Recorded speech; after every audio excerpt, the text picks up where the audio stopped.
High বন্ধুরা, আমার নাম ফরিদ। আমি অনেক দিন ধরে ভাবছিলাম যে ভিডিও বানাবো, সবার ভিডিও দেখছি, আমিও ফেসলা করলাম যে আমার ভিডিওতে আসি। আপনারা একটু আমাকে সাপোর্ট করবেন। আপনাদের যদি আমার ভিডিও যদি ভালো লাগে তো বলবেন, আরও আমি ভালো ভালো নতুন ভিডিও ঢালতে থাকবো। আমি সোনার কাজ করি। প্রথম দেশে থাকতাম, দেশে ডোডো করে ঘুরতাম, মা বাবা মুখ করতো আমাকে, কী করছিস পড়ালেখা।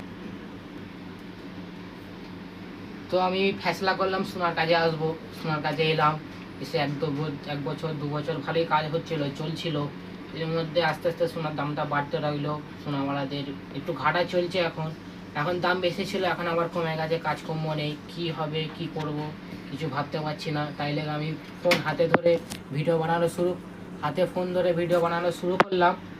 তো এই ভিডিওটার মধ্যে যদি আমার 12টা লাইক আসে তবে আমি আবার নতুন ভিডিও ছাড়বো। যদি আসতে আমি ভিডিও বানানো বন্ধ করে দেবো। তো তো আমাদের আর একটু সাপোর্ট করো, ভিডিওটা একটু বেশি বেশি করে শেয়ার করো। ভিডিওটা গেলে শোনাওয়ালাদের যদি একটু নসিব বদলাই তো দেখা যায়। চলো, আসছি, আবার দেখা হবে।